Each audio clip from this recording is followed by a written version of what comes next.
Welcome to the Shift Podcast, where we have conversations with people that have made a shift in their life that's put them on the path they're on today. I'm Erin. And I'm Dan, and we hope that these conversations will inspire you to take a shift in your life. Right, Dan, I am very, very excited about today's episode. Yeah, me too. Thanks for making sure I was here for it. Yes, you're very welcome. Someone's about to jet off to Bali. Just leave us here to live on the Gold Coast. Anyway. Today's guest is tackling one of the system's toughest gaps, how young people actually get their first real job. Cass Champion is the founder of My First Job, a platform connecting teenagers with real employment opportunities while they're still in school.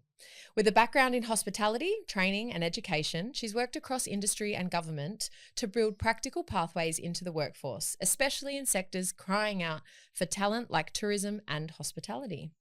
Her focus is simple: less theory, more real-world experience, and a faster, clearer path from classroom to career. Cass, thank you so much. We are so happy to have you. Thank you. Can't wait. Pumped for today's conversation. Yes, and I think for me, the reason that I reached out to you is Shift Podcast to Dan and I was always about inspiring the next generation of leaders, helping people with real skills to bridge the gap. Dan and I having our own businesses where we see a lot of directors and CEOs talk about this next generation coming through, and I guess there's some stigma and some I guess perceptions that we'll get through, but I want to hear it from their side and your side and what you see with them and how the struggles that they're currently dealing with in this workforce. So for us, if we're here to inspire, I think we need to also educate. So today's episode's for the parents specifically, and directors and CEOs that are employing this generation. Can't wait. And we do. We need to shift that perception. Yeah. 100% from what some businesses are thinking. They're not entitled little lazy brats. Yeah. You know, they're different, but every generation is different. Mm-hmm. So I think it's really unpacking that and understanding, how to communicate, how to read them, and how to best embrace them to get the best out of them. Amazing. Well, before we get into that about My First Job, can you take us back to where you started in your corporate career? Yes, actually, funny story. So we were talking earlier around, you're getting your first job and it's always around maybe who a guardian or a parent knew or someone you knew. So my parents were in the travel industry. Mm-hmm. So my first job was actually at their travel agency. And in my day, I got a bit old, but they used to have cord switchboards. Yeah. So you'd lift the cord up and plug it into the hole. So I literally assisted in unplugging the cord and plugging it in until I graduated enough where I could answer. And then times I would connect the wrong person because the wrong hole and number. There's a lot. There's a lot of holes and a lot of cords. You see them sometimes on movies. Yeah, like the olden day movies. Yeah, the black and white movies. Yeah. Thanks, Erin. I was going to say, I'm sitting here going, what are you talking about? What do you actually mean? So someone calls through and you have to unplug a cord saying caller on cord 7 is going into this. Connect. Yeah. Really? Yeah. So I'd connect it in, then they'd have to answer their phone and say, you've got Sally Green, that's on the phone. Okay. I'll connect you now. And then I'd disconnect the other one and off it go. So, So, and faxing and filing and all the fun things. Did the banking, so took the money down to the bank. Yeah. I loved it. I learnt so much, but that was after school or on school holidays sometimes as well. So, and I was just hungry to learn. Yeah. Amazing. So started in travel with your parents' business and then where to from there? Then I was in the shoe department in Kmart. It was amazing. Great so Chadstone in Melbourne, they had 24-hour shopping. One of the first things. It was amazing. We all begged for the overnight shift. It was the coolest thing I ever did in my life. So I got to sort the shoes and get on the cash register and just learn from the buyers even. So what shoes are they buying or what was it like? And it was always, for me, just always being that person that wants to take the next step or learn a bit more or understand how things work. Yeah. So I moved from Kmart, then went to myriad of different kind of casual bar, hospo kind of roles, which was great fun. You get paid to be out with a myriad of drunk people. And I think it really teaches you some resilience. You got to pick up, and it's just awesome fun. Yeah. Great music, great nightlife. Loved it.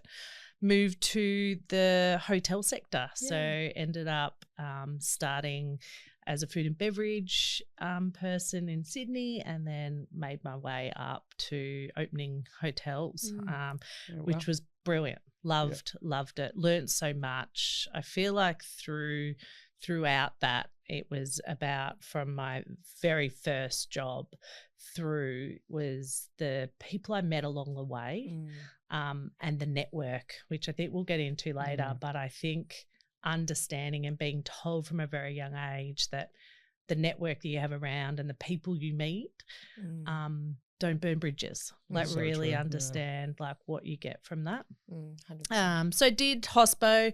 Realised though that when I'm trying to find staff in hospitality, that it was really hard to find people that wanted to come into hospitality, and the training just wasn't there, it wasn't aligned. So I always had a bit of an entrepreneur in myself, so started my own training organisation, and from there built bespoke kind of programs for retail, hospitality and others. Built really successful national businesses and sold those, very compliance kind of orientated. And then stayed in the hotel sector for a while, doing some projects, really, really honing in on some government grants and making that change. Yep. And that's where it started to get identified, of the real disengagement of youth, and understanding there was no kind of intervene early. Like, there were kids that were 24 we were dealing with that had never had guidance, never had work before, their mental health issues, you know, the technology and all the other things that came into it. And then from there, my first job was created, my baby. And Amazing. the best professional job of my life. Fills my cup every day. Kills me a lot of the days, but you know, having your own, you have the ebbs and the flows. That's reality of life. But wow, I love every bit of it. That's amazing. So was there one real light bulb moment for my first job that made you go, right, I'm going to make a difference here? Yeah, definitely. So I have two children. One's 17, one's 18. So when they were about 14, it was getting into that stage of, you know, it's time. You'll be able to get your first job. I want you to jump on the computer, pop your resume together, we'll print it out, we'll go get you a job. Take you to Macca's. Yeah, off we go. And anyway, I talked to my son, have you done it? No, I'll do it. And he just kept putting it off. And then I had friends call, can you help with Freddie's interview because, you know, not sure what to do. Hey, have you navigated this superannuation stuff, and how does tax work, and can you help? Have you got a contact in this area, and schools contact? So just started all different. And I'm like, hang on, what's going on? And when any business, if there's a problem, then you can create a solution. That is a business, right? So I was like, I need to look into this. And I said to my son, why are you putting this off? He said, Mum, you sit at the computer. He said, you put your resume together and you apply for a job as a 15-year-old boy and see how you go. I was like, easy, mate. So open Word. He goes, who knows how to open a Word document? What do you put in it? I'm like, well, you put this in. He goes, how do I know what to put in my resume when I've never worked? I've got no experience. Okay, we'll go and look on a platform. He looked on a couple of platforms. Their names will be deleted. And he goes, okay, there you go. Put the filters on, do it all. Assistant manager for a retail store came up. So how is a 15-year-old with no experience able to get a job as an assistant manager at a retail store? So, Mum, you tell me, how was that experience for you? So it was brilliant, Hamish. Like, come on. Like, I've got my resume. I've got an amazing job at 15. And then it started from there, because I was like, wow. So, and then I started talking like, to him and his friends and my daughter and her friends, and the feeling of not knowing where to start, the lack of confidence, you just uncover all of this. And I feel like that's where sometimes parents or businesses aren't tolerant of that, because I feel like we had no choice when we were younger. It was kind of just go do it. But there was people in my generation that were hesitant, that did feel uncomfortable, and they were going through the same way. But I guess this next generation kind of can say, I'm not comfortable, or I don't understand, or I'm not doing it, and they seem to get away with it. Like they just don't do it. So That's crazy. Yeah, so it's really shifted. But I remember when my parents used to say to me, oh, my time, we never did that. I'm like, but the generation's different. Again, yeah. Right? And then so from my, I'm a Gen X to the Gen Zs, like there is a massive gap. Like huge. It's so much bigger than the boomers. Way bigger. Yeah, and that's due to a lot of technologies, some minor little crises we've had in the world, you know, a few other things, but mental health is really a conversation, and there's all these excuses and other things, but I really feel like it is different, but it's not in a bad way too. And I think it's about changing that perception to change the narrative on that.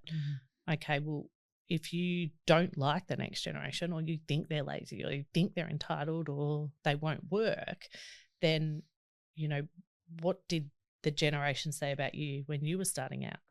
And did anyone give you a go or guide you, or did everyone just ignore each other and nothing happened?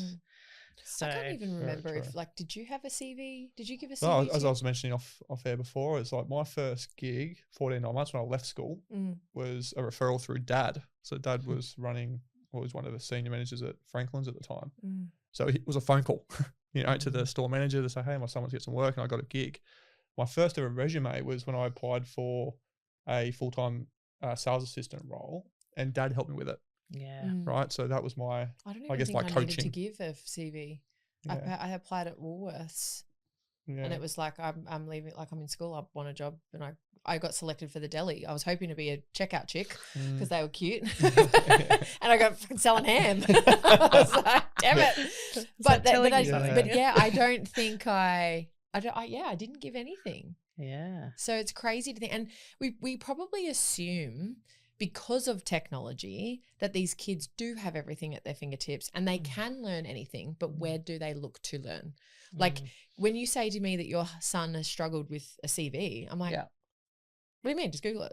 Like bring up CV template and do it. But they're also like, does that exist? Yeah. But I still help, like even with my leadership coaching business now, I still help leaders with their resumes. It's crazy. It's nuts. Like you see them come through, I'm like, there's no personality in that. No, they can't connect with you. There's no image. The flow of it got way too much detail in there. And it's just people struggle to talk about themselves because they think I'm being a dick. Yep. You think I'm up myself if I tell you what I'm great at. Yep. Yeah. Absolutely. And now why? Like the generation you talk to, why do they think that about themselves, or they can't do it? It's like flexing, right? Like and you know, I think it's a huge lack of confidence. That is probably the number one key with the next generation. They just really, really lack confidence. Their number one fear is fear of rejection. So out of all our findings and research, you know, you got the perception of the parent or the perception of the businesses and everything, as like we talked about before, entitled and want everything on a platter for nothing. And then you've got these, and I'm not talking about all, but a lot, you know, just lack that confidence, that understanding and backing themselves to actually, you know, feel like they can achieve something or do something. And is that because when I was growing up, I didn't have the images of the perfect family, the perfect job, the mansions, the perfect skin, the perfect whatever. We were just who we were. I had my Barbie van and my trackies, and you know, it was life. And the lights go down. You rode your bike back home, and that was life as we know it. But you know, they're constant. Like it's a constant reminder of, do you fit this image? And it's really hard. It's really hard for them. And I'm not lucky enough to have children yet, but Dan has a beautiful son, Jet. And like, I just can't imagine how you start to navigate life with those pressures that are genuinely not real. Like no one's posting the shit and the truth because it's not great. It's all about the highlight reel. And like, I know some people that are going and hiring private jets and just to take a photo on for 5 minutes. But it's like, we didn't fly on a private jet. Like, it's just this bullshit reel. Yeah. And it has a lot of pros as well. Like, you know, some businesses do all of their marketing on there and are very successful. It has its place. But I think to know that our young ones are comparing their own life to fake it breaks my heart. Like, it actually is like hard to talk about. Yeah. Yeah. It's a tough one. You got to live in the moment, don't you? You have to be. I think it's a big thing around who you surround yourself with as well. What information you allow into your head, what information you allow into your kids' heads. Yeah. And it's a battle every single day to make sure that, even to the point like, you know, Marky and I had this, Marky's my wife, but we had this idea around Jet won't get on an iPad or a phone for a period of time. The 13-hour flight to LA kind of ruined that. But he's navigating an iPad. We take it off him. He doesn't get it very often now, but the reason we stopped giving it to him is because he literally, on YouTube Kids, he would literally just get through it. He would find things, and some of the content that's on there is, you know, it's kid friendly, but it's like the I guess the energy that comes from the videos that he's watching, whether it's like high stress environment or being angry about certain things or whatever. And even though they're acting, we could notice it in Jet starting to pick up on it. Like, we went and took a toy off him. He would react a certain way. We're like, oh, that's a bit weird. Where'd that come from? YouTube. And then YouTube Kids. And we're like, okay, we're going to wind this back a little bit, bring him back to going outside and kicking the footy, which he loves, or shooting the hoops outside. And you can tell it even in young ones, their accent starts to change. Like, they start to sound American on some words. And I'm like, what the hell? Yeah. I think it's important to have a balance. And I think it's really hard parenting. Like, that's my hardest job. I love my kids more than anything in the world.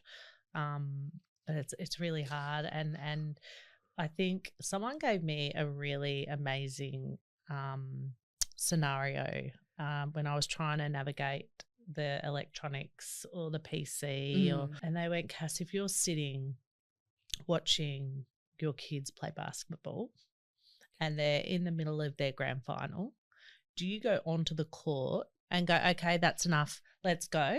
Okay, of course not. Like, I'm cheering them on, I'm there, like they finish the game. Great. So that's the same in their world.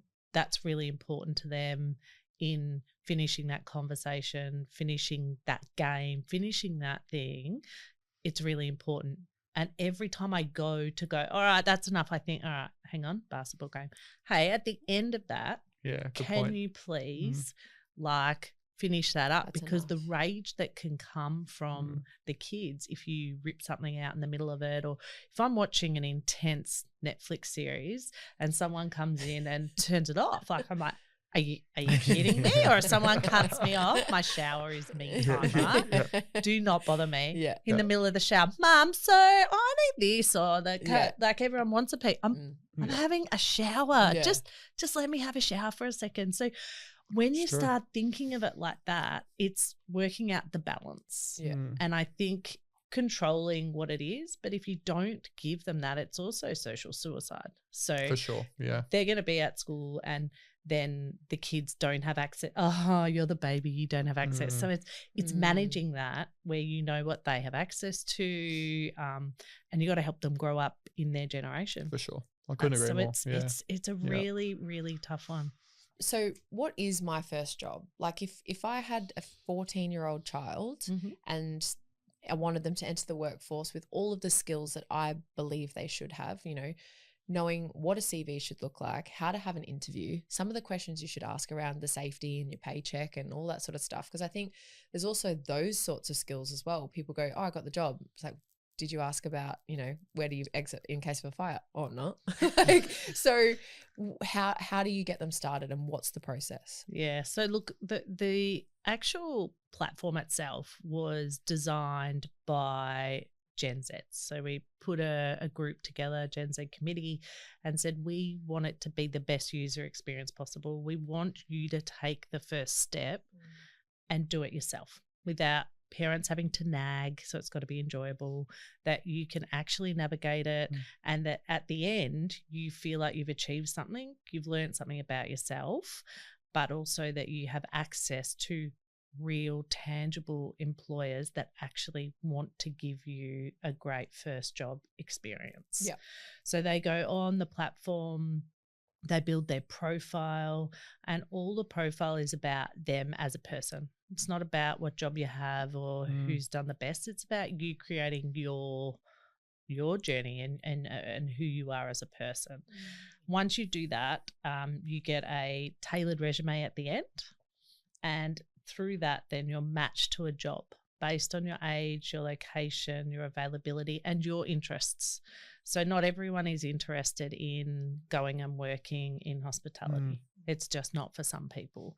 So we have different jobs that you can go. We hope to keep growing on all sectors so that we can keep expanding the opportunities from work experience, placement to casual, full-time and part-time jobs, and that'll keep going as the business grows. But for us, it was really important for the individual, the next gen, to actually get on and look at that business. So they've put themselves in the system, they understand who they are, and it's come up with a list of matched employers or jobs. But that's not enough for them, right? So then they can click on the job, but they can click on the actual job description. I don't know if you've ever read some late job descriptions, but everyone's trying to go too hard on being cool. And so we have companies that come to us and go, can you please Genevise this for me? Can you see? So the committee review like their job ads. They actually, for one employer, they didn't actually understand what the job was. And we're like, how many would you apply for this? And they're going, we actually don't know what it is.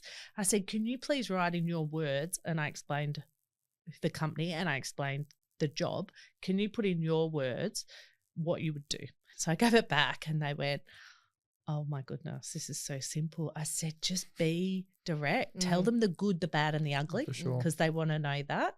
So they want to know what's in for them, what jobs they actually have to do. So if you're in the deli, you might have to deal with blood. You might have to clean smelly things and cook chickens, right? Yeah. But don't go, oh, you'll serve customers and it's really glamorous and you'll do this and you'll work on a till and wear an apron. Yeah, you'll get a really cool apron and a name badge. Great. There's some things that might Stock happen. standard, yeah. What's the real job? Because then they'll get in and go, hang on, this is not what was explained to me. But then, so once they look at the actual job, which is Genevised, then they actually can look at the company. They want to know, what is this company? What do you believe in? What do you stand for? And a video around that company as well, so that they can make an informed decision on that job seemed okay, but actually this other job that still matched me or didn't match me as high as my top choice, but actually I actually really like this company and this role sounds more like this sounds better to me. They then press apply and the employers actually get back to them. And then through that process, there's tools on the platform. So we really are trying to help to have the best kind of employability skills. That's the ultimate goal for my first job. We want to prepare every single person we can to actually succeed. But I want them to succeed in life and grow themselves personally, but also succeed in work. And I think everyone talks about how they're so separate, but it's actually, it's not. If you're comfortable in yourself and you're growing yourself and you are continually learning, then you'll always succeed. You speak in my language. Yeah. Literally. That's what my whole business is based around, is exactly what you just said. Yeah. There's a couple things I want to unpack because I jumped onto your website to have a look, and the first thing I thought about when I jumped on there went, this has been designed exactly for your target audience to use. The navigation, the way things flow on the website when you scroll and things pop up. So well done on that. The website's really, really, really good. And I was going to go through the process. Are you actually 16?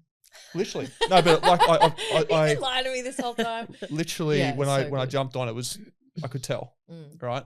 So when the person goes through that process, how is your platform, or do they get buddied with someone to help them go through the onboarding experience? Is it videos that they go through to be able to ensure they're putting the right information in? Yeah. If they identify gaps, like information you require, how does that process work? Yeah. So through the actual process, they're sitting there on their own, typing everything in. Honestly, the navigation is so simple that we never have a problem with a person coming to us, and the analytics we've got in the background. If someone was getting stuck in the start, we're like, okay, they're not understanding that word, so we changed the word of profile to something else. So those kind of things. But as far as going through what that looks like, you've got some AI prompts that might say do this or do that, but then we've got a tools section. So the tools section is like videos and then written and what are those, out of interest, what are those videos like? Because there's certain videos that I engage really well with from a learning perspective, and I'm sure it's different for the next generation coming through. Like how have you decided to pull those videos together? Yeah, so we've got a content crew across Australia. And so you'll see from calling in sick, there's one of them lying on the lounge with a bag of peas on their head, and then they're trying to work out how to call in sick. What we try and say is like, yes, you can try and just text because that's what some of them are most comfortable, but a lot of employers will demand that you call them. And so explaining that in their language of, we're making fun out of the video so that they can understand, everyone is sick, but you actually following what an employer needs is really important, because when Freddie walks in and wants his coffee served, but you've called in sick, then they can't run the coffee machine. So that affects the flow-on effect of the why. So we've tried to do some fun. The tools, every week we keep adding to them as we find new things, from superannuation, for example, our education partner hosts Plus, and talking about what superannuation is. But one of the videos is, how do you spell it? There was one person in the group that could spell it, and there was two that actually knew what super was.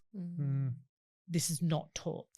Like, it's just not taught. So, and people at my age that don't even really, I'll do super when I'm older, I'll do it when I'm older. Hey, I'm like, we are bloody old man. Like, you need to get yourself sorted. But if you also make decisions, like I'm 36 and I've been speaking to a super professional, and they're like, mate, if we change your fund, like you could have another $180,000, $200,000 by the time you need it if we make some changes now. And my brother, he's 33, nearly 34, and I was like, where's your super? He's like, well, I don't know. I'm like, well, you don't know who it's with? Like he likes to stick his head in the sand quite a lot, but I'm like, you have to know this stuff, mate. You could be getting completely ripped off. Yeah. And there's some really sad stories. Like, people just look at their pay slip and go, oh, yep, okay, my super's been paid. No, actually hasn't been paid. There's so many new rules coming in, and the legislation and really great, which I think companies, good. Which is amazing, right? 100%. Because people have been left high and dry where they think they could retire and haven't been able to. So that pre-education of the kids, and they, one story, we did a workshop, and at the age of 20, if you put $20 aside of every pay, that can equate to $500,000 at retirement. And the kids sit there and go, no. Like $20, that would have been, well, in my day, that would have been 10 less drinks at the pub, at happy hour. So it won't even get you close to 2 pints now. Bloody hell. So I could have sacrificed that happy hour. Less drinks would have been great for my body and everything. But so just those kind of life tools of getting them set up. And financial literacy is probably one of the biggest things the next generations want to know, because they put so much pressure on themselves.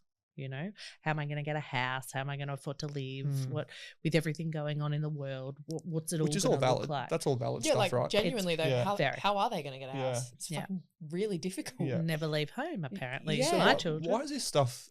I've been out of school for a long time, but why is this stuff not spoken about more in like primary school all the way through to high school? Because it's something that's so important. Yeah. And then you leave school and it's like, you don't know what to do with your own money. Yeah. And, you know, I think too, the school system as such, everyone genuinely tries within the schools to pull something together or have guests come in or do certain things. And I think that everyone tries. The curriculum and what is expected to teach and teachers and what they have to deal with, I take my hat off to them. I think they're absolutely amazing. For us, we identified that at the start of my first job. So we actually have developed mini micro credentials, but they're industry led. So we are giving those fundamental skills that kids don't learn at school, like how to send an email through how to call in sick or what is availability to wellness. So we have 5 pillars, and it's work, life, skills, finance, and wellness. And one of the things from a mum's point of view, when I put my hat on, we really took a long time to work out what are those pillars. What is that ecosystem that we feel would really help all the generations coming through? And for all those, we've really made them simple topics and getting brands that want to get in front of the next generation, because a lot of them can't. They can't connect, but they also want to make a change and help. They really do want to make a difference to guide and assist them in life. So for us, we've developed those. We're putting a pilot out at the end of the year, and we've had some amazing brands come on board for us and really want to drive that. So at the end of, I guess, the process and the pilot, we want to have our My First Job portfolio where you start in year 7. You said it's my next question, which is when they start. Start in year 7. And then you walk out with your portfolio whenever you leave school, because some will leave early for trades or other reasons, which is amazing. But they're armed with some life skills, some work skills, some basic financial literacy understanding. So they're learning that. So over from a year 7 to year 12 period, they walk out with their portfolio of all these mini micro badges with skills, which will be the future, right? Because I don't ever know if a CV will be around in a few years. I think it's more here's my talk? video, what are here's your my skills? reel. It's personal branding, right? It's no different to us as adults now, right? Like there's more CEOs and CEOs and business leaders now starting to build their personal brand because it's so important to connect with people. And the generation coming through, they already know that stuff. So it's like, how do we just smash the two worlds together? It's your personal brand and a business world, or your skills or the value you can provide. And I know you say the schools are doing a lot, which is amazing, but the government should be making it part of the curriculum. Like the teachers can only do so much when they have to stick to what is the curriculum, right? Like I never ever, it was never spoken to me in school about interest rates, mortgage, banking. I mean, you know, you and I had a conversation about some children don't even know that they can have their own bank account at 16. So there's those sorts of things that I really think should be part of your curriculum in every single school all around the country, all around the world. That's the goal. To be honest, that is absolutely the goal. And we want to complement the curriculum that's there, but it needs to be industry led. Teachers are not current. Schools are not current. Industry knows what industry wants. Schools know how to deliver and grow amazing humans. We are the conduit between that to actually deliver those life kind of work skills to grow them as individuals. And I think that's the biggest piece missing when I put my mum hat on. Totally. It's absolutely, you know, you've got kids finishing year 12 and they've gone from a routine and their friends around them and everything. And then it's kind of like, well, you have to do this next. Well, actually, I reckon all kids should do a gap year. Go and experience life, for sure. Across the it needs to be structured. It should be hopefully paid. They need to have some money coming in. If it's a form of training and paying, I think they need to just enjoy life and really learn. Even if you want to be a doctor or a lawyer, or it doesn't matter what you want to be, even owning your own business. Yeah. You just really, I think that life experience is, it changes you. And there's definitely electives that go into, like, if you do business as an elective, it goes into like having a board and setting up a company and all that sort of stuff. But again, if they don't know what they don't know, there has to be a level of insight for them to make those decisions. And I think we do pressure kids, even as a joke. Like, you say to someone that's 3 years old, like, oh, what do you want to be when you grow up? And it's like, oh, I don't know, fireman. Like, but we constantly ask these questions and put pressure on and being like, what do you want to do? What do you want to do? What are you going to study? Oh, I don't know. Yeah. And I do think that gap year is learning about other cultures and other people and, you know, people's skills. Look me in the eye and shake my hand and be polite. And I think it's just so important. And I'd like to ask you, if any directors listening or CEOs, what do you hear from these kids at this age that the CEOs of today are missing from them? Like, what are they not getting? Because I see the gaps. But what are these kids telling you that they don't get about them?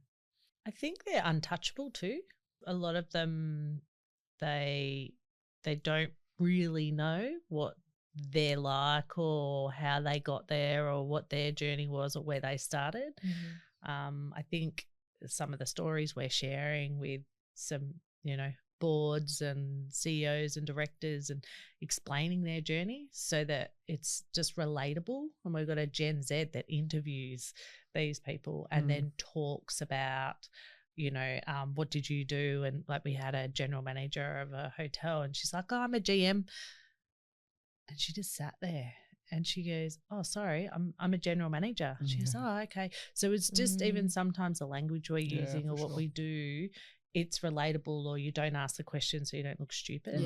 I think, do you know, one of the biggest feedbacks I think we have on first job applicants is that they're not applying to be a rocket scientist.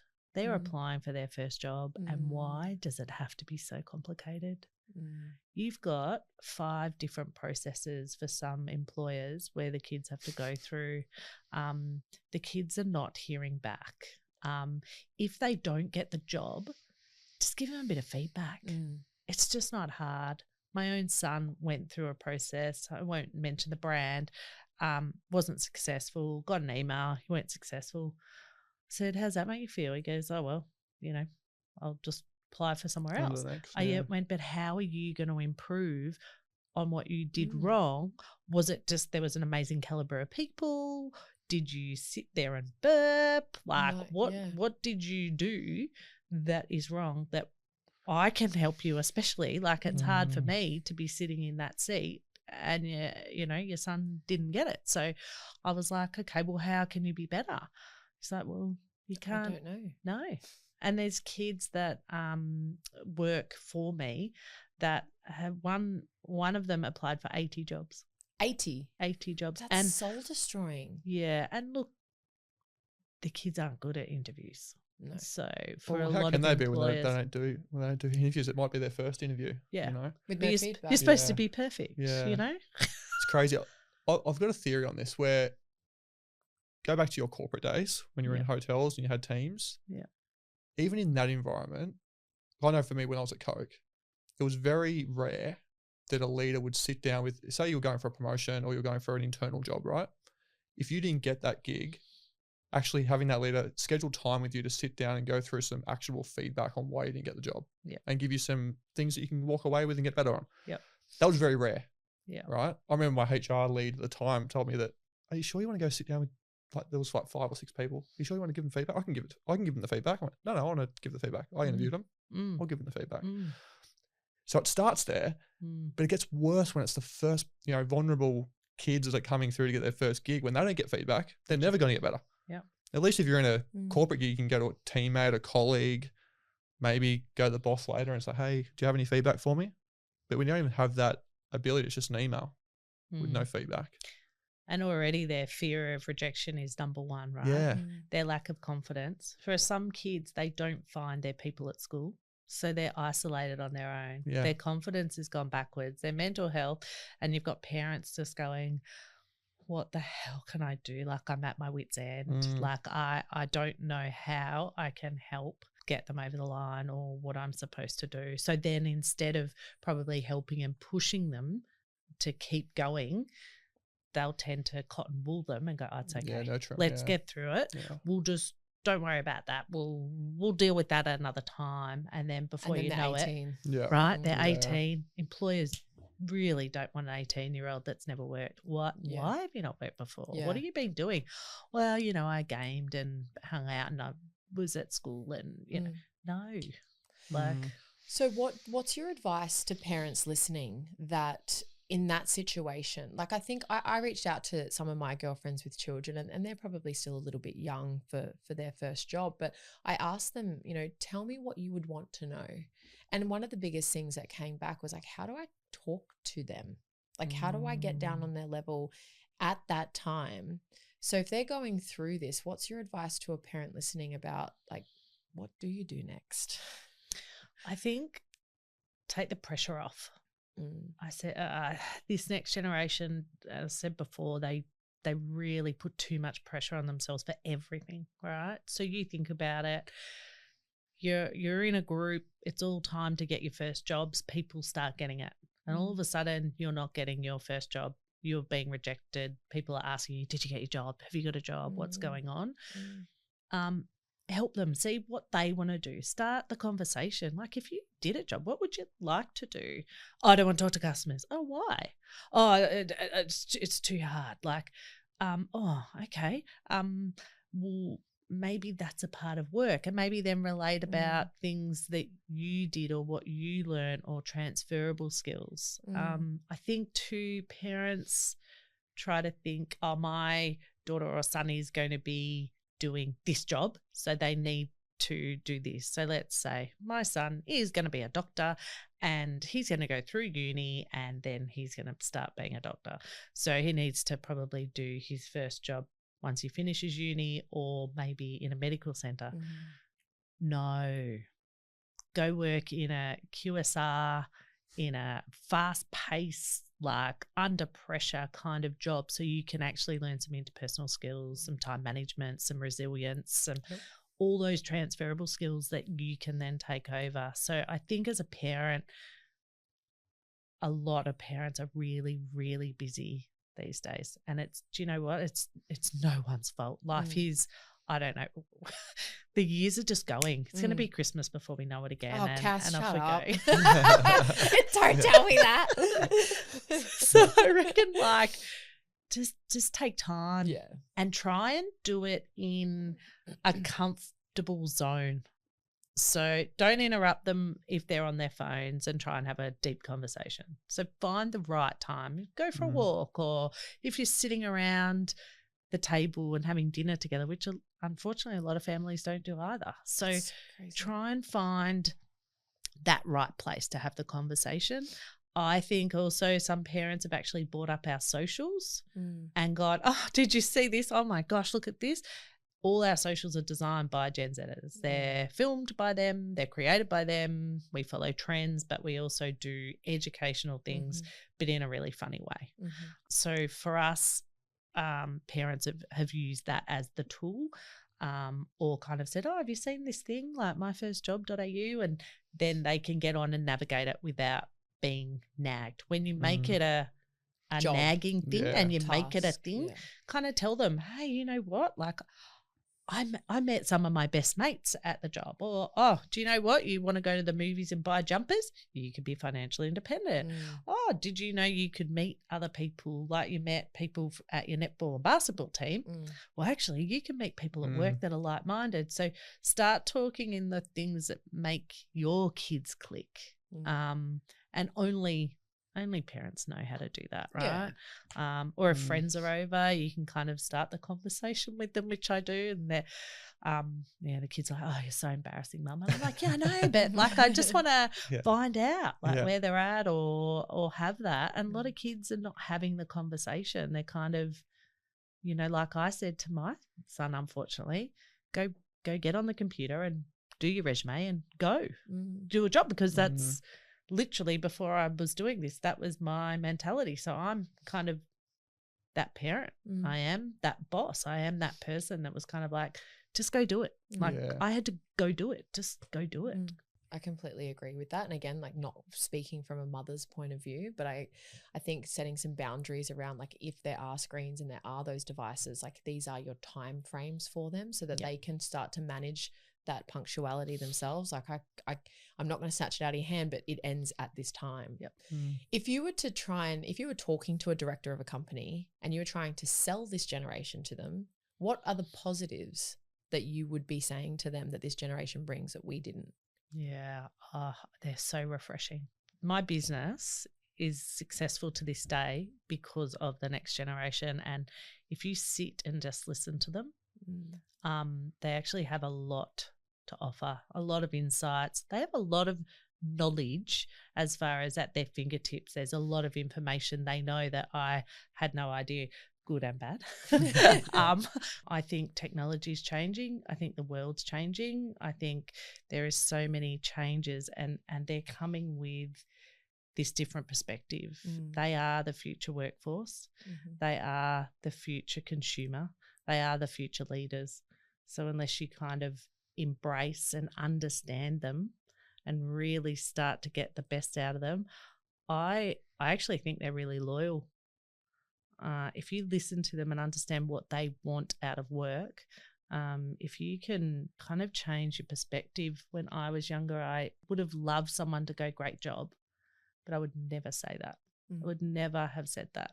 Where now I'll give praise, probably more than I normally would, and they love it. But that's that lack of confidence. So I feel like the loyalty, the fresh ideas, they're tech savvy to a certain extent. On certain Snapchat is amazing if you want any experts on Snapchat or YouTube, but TikTok. But I know I say they lack confidence, but they're quite resilient. So the things that maybe my generation and millennials would take personally, or they're a lot more resilient because you've got a lot more keyboard warriors. So, I feel like they bring that to the workforce. And I remember when my daughter got her first hospitality job, and the boss came up to me and said, do you know, I forgot why I got into hospitality. And then your daughter came in, and her energy and her like quirkiness and the way she's with customers, and it literally energized us all again to go, you know what, we're in a good job, and this is why I started it. And to watch her grow and to actually build that kind of relationship and watch her skills grow, he was like, it really has made a difference to the team. So I think, instead of worrying about them taking your job or having a perception, remember that everybody starts somewhere. And that for me is like our kind of company logo of everybody does start somewhere, and everyone had someone, we all had someone that gave us a go. Well, that's a good point. Like we mentioned it before the show, like everyone remembers that first job, and they talk about it with so much passion and enthusiasm. And you know what? The people that get to whatever level of success you want to get to, whatever that means to you in your life, like you can always contribute it back to where you first started. And that person that gave you the leg up, or that gave you that coaching, or that guidance at a young age. So a question I've got is, how do businesses get involved to be on your platform? Because I'm assuming, they would have to go through some sort of application process to be a part of the linking of jobs and Yeah, absolutely. Look, some brands we reach out to. So we have a poll for every person that registers to ask, like, what are the top brands you'd like to work cool. for? So that data is really amazing for us. So if there's brands on there that we don't have, we reach out to them. And then others, they contact us. And like we've said, we're 3 years in now, and we're actually getting the businesses come. They can apply, put together their company profile with their information, as we talked, their job ads, their value, their company paid, and then they have to get verified by the team. Yep. So some businesses do get knocked back. Yeah. Why would they get knocked back? I need it just to be the best experience for the next gen. So if you don't have proper protocols set up, you don't have the right onboarding or training or support, or the role isn't right, then it's just not going to be a good experience. And for me, no. And you know what? I think parents want to know that is that job that my pride and joy is going for, is it safe? Are the people in there safe? Is it a real business? Yeah. Like, will they be paid the right award? Yeah. Will they get paid their super? Will they, all of those things that we worry about. So fair. And I'm not saying there's, I'm going to say 99% of the businesses that approach us are absolutely verified and are so on board and really get where we're going and why we exist. But there's still ones that need a bit of work. They're still in the olden days of life. Yeah. And I've seen it, even wanting to pay staff cash. Yeah. And I'm like, no. Free trials. It just doesn't work like that Training anymore. for free. Yeah. You just, you're not allowed to. So those kind of things are things that we do educate them on. Right. Is there any industries that are over-indexed than others, like ones that you're finding that you've got more placement success with than other industries? Oh, definitely. Yeah. Look, the QSR space, which is quick service restaurants. Sorry, and hospos, so the cafes, restaurants, and retail to a certain extent. Definitely, they're the four. They're the ones that they get it. Yeah. That is their main target. Yeah. They want to make sure that they've got the best experience, but they're used to the onboarding. In saying that, some of them could do it a lot more efficiently. We're not rocket scientists. We are first jobs. Yeah. And if there's a kid that has taken the time to apply for 80 jobs, then they've got some type of drive that is phenomenal. And he is one of my best employees. 80 jobs. He's never missed a process, a deadline. He is just amazing. And he will, and even the way his brain thinks and the way things he's creating is phenomenal. So, I just feel like there's something there for everybody. Yeah. But I'd like to keep expanding on that, Have you noticed like the newer industries that are coming through, or newer jobs, I guess I should say, like social media and content creation, and because obviously a lot of businesses are diving more into that space, and the youth are heavy users, so it'd make a lot of sense to get youth coming in those roles. Do you see that much or not? Look, I would love to say yes. Yeah. But that's an education piece that we're trying to teach employers to go, your marketing team could put a Gen Z in there and they can really, really help. Some 100%. Of them absolutely take that on board. 100%. Others a little bit threatened. Yeah. I've asked Erin to take a pay cut so we could get one of the youths in here to run all our social media, because I've been trying to get Erin to do social media and she's fucking hopeless, to be honest. So we need to find someone. I've got a head for radio. Sorry. But like, this is what, like, soon as we can start bringing team members into this business, that's the first thing I'd be thinking of, bringing someone in to do that's passionate about it. We could, it brings a bit of youth to us as well. Yeah. Oh yeah. And I think, what I genuinely think that the dial will start to really shift. And I really do think that is going to happen. We're just in so much change and there's a bit of uncertainty. So I feel like that change in technology, the change in roles, the AI that's coming, but then that happened again when you look at generations, probably not as significantly, but when jobs go, other jobs are coming. For sure. So, everyone's worried about what that looks like. Just worry about what you love. Start with what you love then it will lead just to start somewhere. Yeah. And what about our neurodivergent children or Yep. teens or kids? Like, what have you got planned for them? Yeah, absolutely. Really, really excited. So our mini micro creds and our tools, we're working with companies that specialise in that neurodiverse community, and we are working with businesses to actually ensure they've got the understanding of how to support people and understand and really educated in what that word actually means. What is that community? And instead of going, oh, I can't do it, I can't adjust things. Well, it's not about changing your whole workplace. It's actually about just that level of understanding. And instead of businesses saying how they tick a box and they do everything, let's actually do it.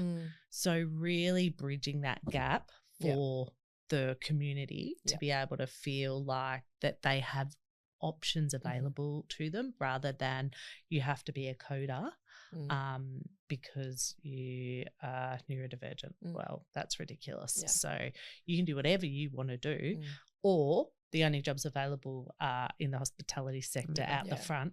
It's just not for some people. So, you know, and then you get the stories of how they're entitled or lazy or rude. Well, you're trying to, what is it? I always say, my husband always says, square peg in a round hole. Yeah. He knows what I was going to say then. So thanks, Dan. I try to do it all the time. Yeah. And I think to that point too, I see it a lot in where they say they don't lack confidence. They can't do that. They lack confidence. And I've recently said to them, I'm like, I'm pretty sure they're dyslexic.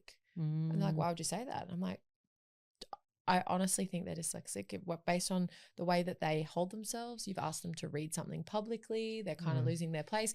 Then they came back to me and they're like, oh my God, you're right. I'm like, they have confidence, but you putting them on the spot and expecting everyone to be equal, it's just not the right environment.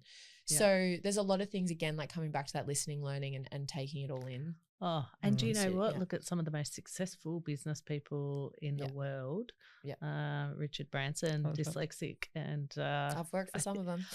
I think he's done okay. So, you know, sure. and you can't, you're right. I think it's literally about everyone has to be the same. Everyone has to do that first job. No. And that's why we're trying to say, if you want to be in landscaping or coding or absolutely content creating, like we put out, we've got a team of content creators across the country. So we put an ad out recently, had over 700 applicants. Wow.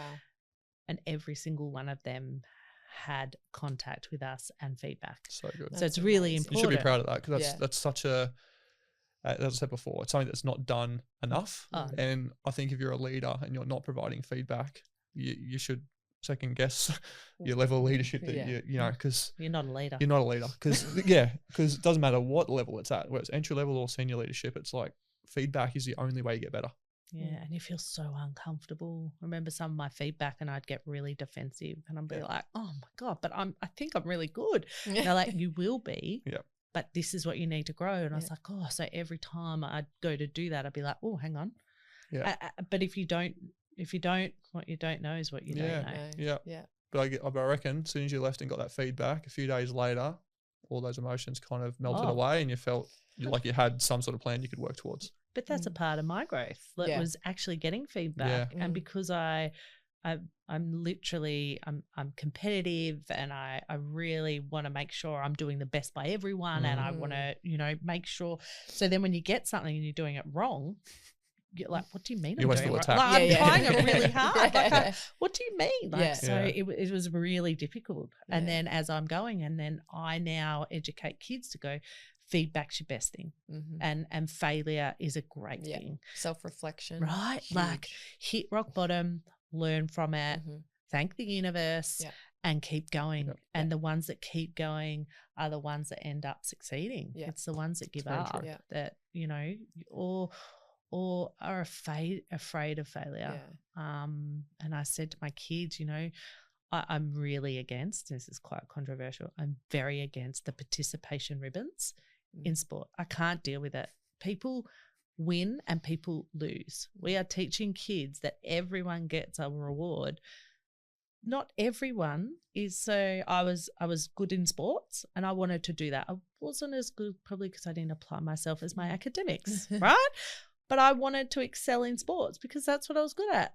The academics got their ribbons and awards and everything, and we didn't all get that in assembly. So I just feel like there's a disconnect. And then when you go into the workplace, you know, you'll have employee of the month. Well, hang on, why aren't we all getting that? Yeah. So it's, you know, it's really educating them in going, failure's okay, not being the best is okay, getting feedback's okay, having down days is actually all right. Like I tell my kids, I sometimes like to just be in bed or go into the shower and have a cry. And it's actually all right because where I thought I had to be this invincible woman. But when you actually teach your kids and the people around you that you're vulnerable and that you're a human and that you don't have to be superhuman, it takes this massive weight. And I don't know where I got that from or why. But being able to share that with my kids, their friends, the greater good of what we're doing, it's pretty life-changing. Yeah, for sure. Couldn't agree more. It's been amazing chatting. We should have done 2 hours. I That was know, way too fast. it's just way too fast. I feel like we need way more time. But thank you so much for all that you're doing because you really are making a difference. And I think it's so important in the gaps we see in businesses and what we're trying to change. And every time Dan and I talk about this and the changes that we're making within businesses, it's like these light bulbs go off and we're like, it's just pretty simple, like you say. And I know that parents listening will take so much away from this. Some people have an opinion on starting a passion project as a business that they can sort of go, sometimes you can't do what you love and what your passion is to make money. What would you say to someone listening that wants to start a business from something that they feel in their heart will make a difference? Yeah, I think you got to be realistic. So really, really identify the problem, understand the scope of the problem first. So if you love horses and then you go, great, I want to breed a new horse. Well, how many horses are already in the market? What does that look like? Why is there a problem? How does it? So really try and understand, but also find a really good mentor. Find someone that, and do you know what? You don't know what a good mentor is until you realize you've had a shoe on. So, but that's a part of your journey, right? So just, you know, that network and holding on to those people. But I really think that this next generation, and I was told this most of my life, like, oh, you're too young, you don't understand. Don't let anyone smother your flame. Like if you've got a real passion and drive, find someone that'll listen to you. Don't give up because that's what it's about. Having your own business is bloody hard every single day, but it's also the most rewarding. I think too, the next gen get to see the influencer that's got their own job as such and their own business, but you know, you got to pay taxes and you've got to set up a thing called an ABN and you've got to have a company. So there's so much more involved. So I think there's some really good programs getting developed for little entrepreneurs and young entrepreneurs, which is when my first job is successful in the future, I really want to then invest back into the next generation, their ideas and these young entrepreneurs to help grow them. And show them, you know, what they can achieve. Can I say one last thing? Of course. You asked me about the parent thing before, and I think one thing I would like to say is that my biggest thing as a parent, I think, is making sure that no matter if it's a tiny, tiny thing to a really big, is making sure that kids feel okay when they're uncomfortable. Uncomfortable is the new comfortable. And if kids are feeling like they can't achieve something or do something because it's embarrassing or it's too hard, and it can be the smallest thing of walking down the street, looking someone up in the eye and smiling. That's uncomfortable for some people, through to, hi, can I help you with that? Or getting out of bed. It can be the smallest thing, just every day. If you feel a tiny bit uncomfortable, then you're growing. So I think as a parent, keep growing, keep trying hard, because if you give up on your kids, then we're fucked. Yeah. Sorry, pretty but much. Yeah. Pretty much. No, I couldn't agree. That's great advice. 100%. Yeah. Thank you so much. It was amazing. Thank you so much for listening to the Shift Pod. We have had an amazing guest today with Cass Champion from My First Job. Please don't forget to like and subscribe on Spotify, and be sure to tune in when we drop every new episode on Monday mornings.